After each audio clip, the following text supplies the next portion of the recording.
اگر اس سال کا بھی رمضان دیکھنا ہمارے مقدر میں ہے تو میرے عزیزوں، کسی بڑے مہمان کے آنے کی تیاریاں گھر میں پہلے سے ہونے لگتی ہیں۔ جب آپ کو بتا دیا جائے کہ سال بھر بعد آپ کے رشتہ دار کوئی گھر آنے والے ہیں تو ظاہر سی بات ہے آپ اپنے گھر کو ٹھیک ٹھاک کرنا شروع کرتے ہیں اور پھر سامان سلیقے سے لگانے کی کوششوں میں جٹ جاتے ہیں۔ اگر کوئی آپ کا عزیز آدمی آ رہا ہو تو اس کے لیے تیاریاں الگ سے ہوتی ہیں۔ ہو سکتا ہے گھر کی پینٹنگ بھی ہو جائے، گھر کی جو بے ترتیب چیزیں ہیں اسے سلیقے سے لگا دیا جائے، پھر کھانے پینے کے انتظامات بھی کیے جاتے ہیں کہ وہ مہمان آئے تو اس کے لیے ہم پہلے کیا پیش کریں گے، کمرہ متعین کر دیتے ہیں کہ کہاں رہے گا۔ تو یہ ہمارے عزیز مہمانوں کے ساتھ ہم یہ کرتے ہیں۔ تو جب امت مسلمہ کو یہ بتا دیا جائے کہ تمہاری زندگی میں جو رمضان آتا ہے وہ اللہ کی طرف سے مہمان ہوتا ہے، اللہ کا مہمان، اسے ضیف الرحمان کہا جاتا ہے، رحمان کا مہمان، وہ جب ہمارے گھروں پر آئے تو ظاہر سی بات ہے ہمیں پھر اپنے تمام قواعد، اپنے تمام ضوابط اور اپنی زندگی کے ساری بھی ترتیب چیزوں کو ٹھیک کرنے کی ضرورت ہوتی ہے۔ رمضان جس کے گھر میں داخل ہوا اللہ کا مہمان بن کر کے آیا۔ قیامت کے دن ایک شخص سفید لباس میں آئے گا، بہت ہی نورانی صورت اس کی ہوگی، اور جب حساب کتاب چل رہا ہوگا تو وہ شخص سامنے آ کر کھڑا ہو جائے گا اور کہنے لگے گا کہ اے مولا تو اس کی بخشش نہ فرما، اس کو تو جنت نہ عطا کر۔ تو وہ رب ذوالجلال کے حضور جب احتجاج کرے گا، اللہ رب العزت اس سے پوچھے گا کہ اس کے خلاف تو کیوں کھڑا ہے؟ تو وہ کہے گا کہ مولا میں اس کے گھر مہمان بن کر کے گیا تھا، لیکن اس نے میری کوئی خاطر مدارات نہیں کی، میرے ساتھ نہ محبت کا سلوک کیا، نہ مجھے اس نے کچھ پوچھا۔ تو بندہ کہے گا کہ اے بندے تو جھوٹ تو نہیں بول رہا ہے، پوری زندگی میں کبھی میں نے تجھے اپنے گھر آتے دیکھا تو نہیں، کبھی میں نے دیکھا نہیں کہ تو مہمان بن کر میرے گھر آیا تھا، تو ہے کون جو میرے خلاف مقدمہ کیا ہے؟ تو اللہ رب العزت خود فرمائے گا اے بندے یہ جھوٹ نہیں بولتا، یہ ماہ رمضان ہے، آج اسے شکل دی گئی ہے، یہ خوبصورت حسین نوجوان کی شکل میں جو آج آیا ہے یہ میری طرف سے تیرے گھر بھیجا جاتا تھا ہر سال، اور اس نے تیرے خلاف آج مقدمہ کیا۔ قسم رب ذوالجلال کی، جس کے خلاف قرآن اور رمضان آ گئے وہ جنت میں کبھی جا نہیں سکے گا، بلکہ فرمایا گیا کہ جنت کی خوشبو بھی اسے قریب سے نہیں گزاری جائے گی۔ میرے عزیزوں، رمضان اور قرآن جس کے مقابل میں آ گئے، جس کے خلاف مقدمہ کر گئے تو پھر اس کے لیے ٹھکانہ دوزخی بننا ہے۔ اس لیے کبھی بھی رمضان کی بے حرمتی نہ ہونے پائے۔ اب آپ پوچھیں اس رمضان سے جب قیامت کے دن وہ ہمارے خلاف مقدمہ کرے گا کہ اگر تو اللہ کا مہمان بن کر میرے گھر میں آتا تھا تو میں نے تیری کیا بے عزتی کی، میں نے تیرے ساتھ کیا برا سلوک کیا، آج تو اللہ کی بارگاہ میں میرے خلاف جو مقدمہ کیا ہے میں نے کون سا تیرے ساتھ برا سلوک کیا تھا؟ رمضان جواب دے گا کہ اے بندے جب تیرے گھر تیرے رشتہ داروں میں سے کوئی مہمان بن کر آتا ہے تو اس کے لیے کشادہ ہو جاتا ہے، پھیل جاتا ہے، گھر صاف کرنے لگتا ہے، بے ترتیب چیزوں کو ترتیب دیتا ہے، لیکن جب میں آیا تو تیرے گھر میں برائیاں ویسی کی ویسی تھیں، تیرے گھر کے اندر ناچ گانے تو ویسی ہی تھے، تیرے گھر کے اندر دن میں کھانا پینا ویسی ہی جاری تھا، تیرے گھر کے اندر رات میں گانے بجانے کے ساتھ قرآن کو بند کر کے لہو و لعب فضول واہیات میں بیٹھنا ویسی ہی تھا۔ کیا تیرے گھر تیرا رشتہ دار مہمان بن کر آتا ہے، کیا تو اپنے گھر کی زمین کبھی صاف نہیں کرتا، کچرا ویسی پڑا رہتا ہے؟ تو یہ رمضان کی حجت ہے جو ہمارے ساتھ ہوگی، رمضان کا مقدمہ ہوگا جو ہمارے ساتھ ہوگا۔ میرے عزیزوں، آج بہت سارے لوگوں کو جب یہ کہا جائے رمضان کی تیاری کرو تو سب کے دماغ میں سب سے پہلی چیز یہ گونج جاتی ہے کہ اب راشن بھرنا ہوگا، پورے مہینے کا سامان لے کر کے آئیں، افطاری کی چیزیں کیا کیا لگتی ہیں فروٹ لے کے آ جائیں، اور پھر گھر میں دسترخوان کی ضرورت ہے، پلیٹ چمچ کی ضرورت ہے۔ یہ تمام چیزوں کے انتظامات کا نام رمضان کی تیاری نہیں۔ رمضان کی تیاری اسے کیا ہے؟ اس طرح کی تیاریاں تو شادی کی بھی ہوتی ہیں، اس طرح کی تیاریاں آپ کے گھر کے فنکشن کی بھی ہوتی ہیں۔ رمضان کی تیاری میں لوگ کپڑوں کی خریداری کو سمجھتے ہیں کہ اب بازار میں جلد سے جلد ہم کپڑے خریدیں۔ یہ تمام ظاہری تیاریاں ہیں جو اسباب کے ساتھ متعلق ہیں، لیکن رمضان جس کی صفائی چاہتا ہے وہ تمہارے آنکھوں کی صفائی ہے، تمہارے دلوں کی صفائی ہے، تمہارے زبان کی صفائی ہے، تمہارے ہاتھ و پیر کی صفائی ہے، تمہارے گھر کے ماحول کی صفائی ہے۔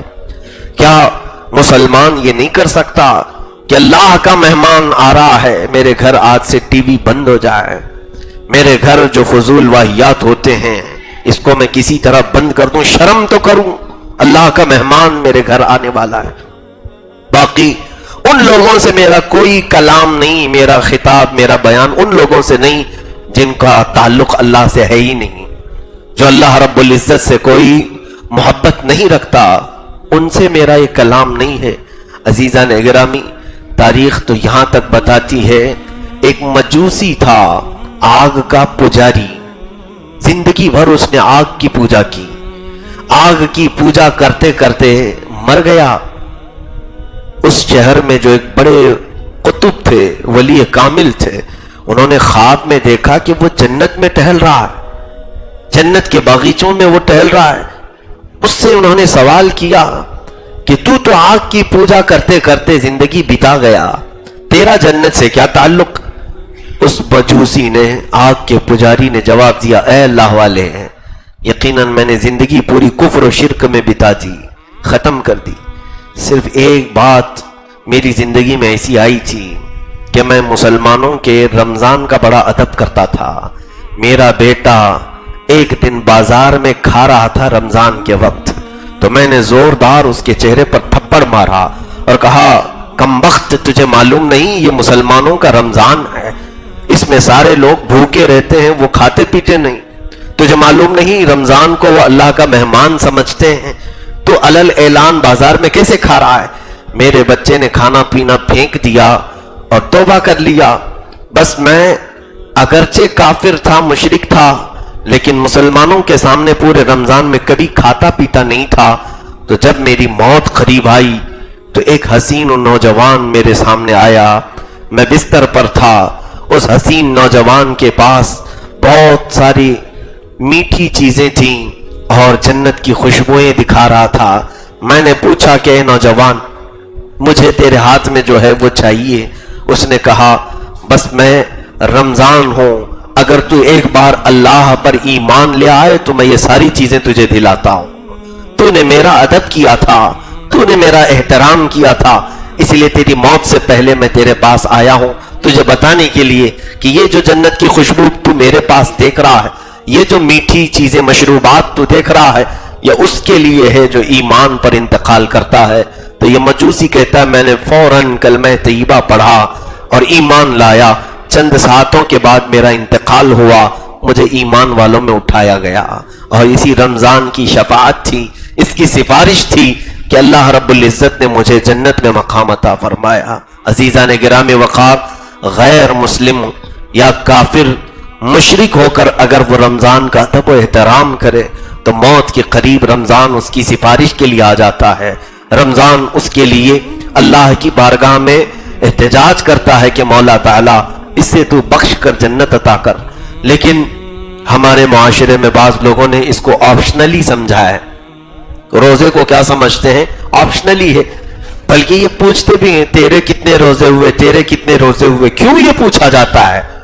مسلمان ہے، مسلمان سے یہ پوچھنا بھی نہیں چاہیے کہ روزہ ہے یا نہیں رمضان میں، رمضان میں تم روزہ ہو یا نہیں ہو، پوچھیں بھی نہیں، بلکہ یہ ایسا فرض ہے کہ ایک روزے کے ترک پر، ایک روزے کے چھوڑنے پر قیامت کے دن اسے 900 سال تک دوزخ میں رکھا جائے گا، محض ایک روزے پر۔ 900 سال جانتے ہو کتنے ہوتے ہیں؟ یہاں سال دنیا کا بیتتا نہیں، گزرتا نہیں، اور وہ دوزخ کے 900 سال کیسے گزارے جائیں گے؟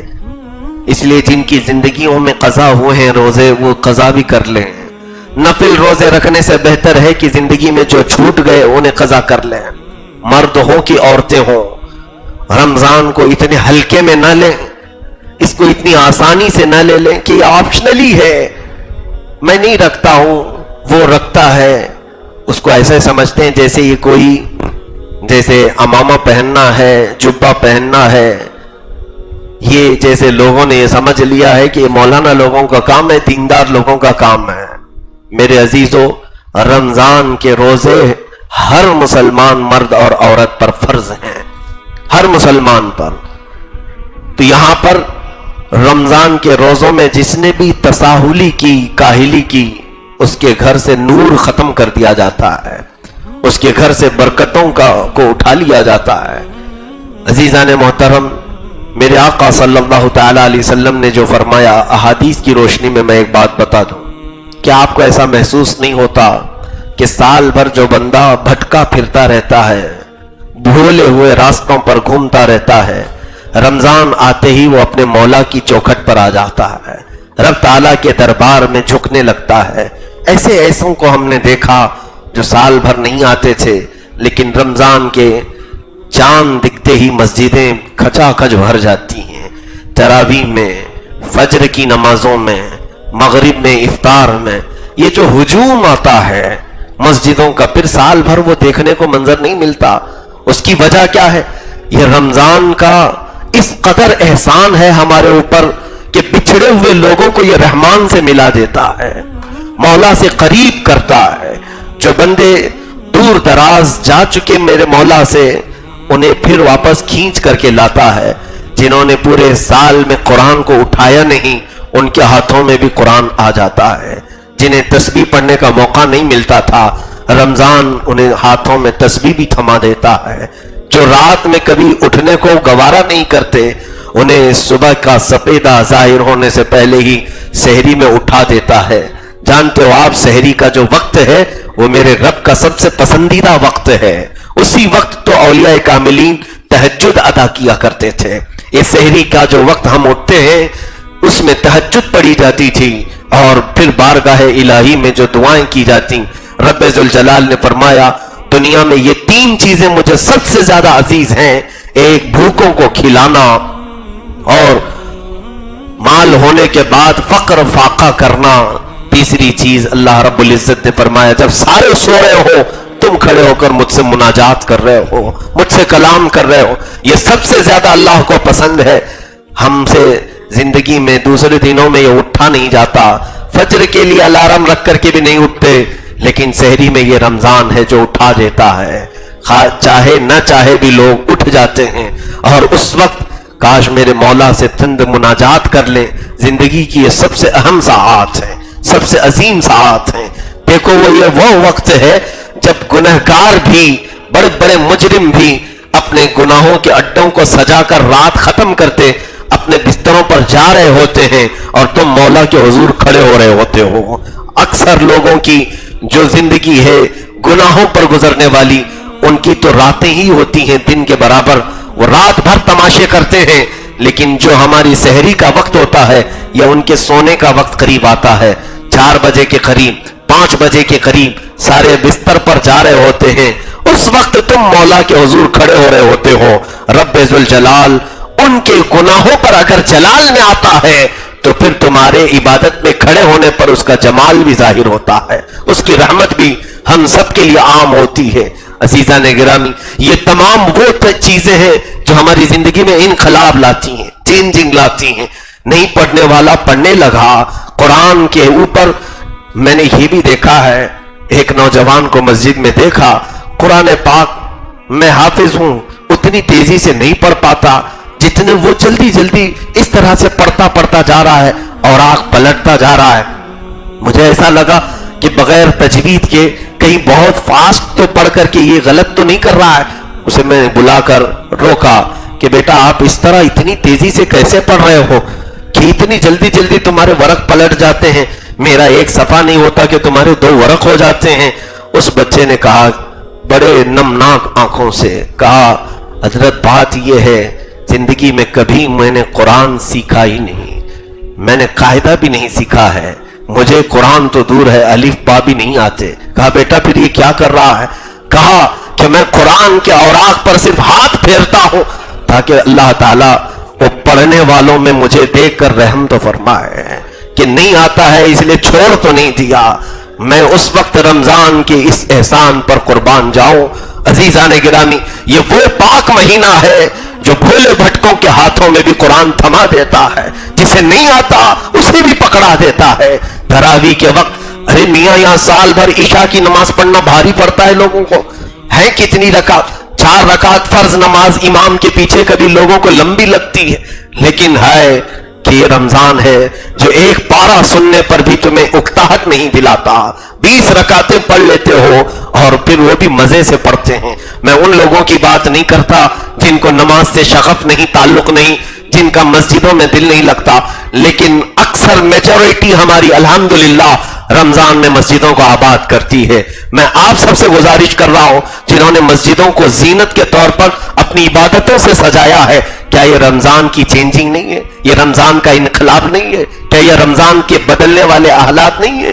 کیا ہمارے لیے وہ قوت پیدا کر کے دیتا ہے رمضان کہ ہم 20 رکعت تک بھی پیچھے کھڑے رہتے ہیں؟ میں محسوس کرتا ہوں، آپ کی مسجد میں تو جانتے ہیں آپ 2 یہاں پر امام ہوتے ہیں تراویح کے لیے۔ میں برسوں سے الحمدللہ ابھی شاید 20واں سال ہوگا میری تراویح کا، انشاءاللہ رب ذوالجلال زندگی کی آخر سانس تک مجھے قرآن پاک کے ساتھ شغف اور تراویح کے ساتھ تعلق قائم رکھنے کی توفیق عطا فرما۔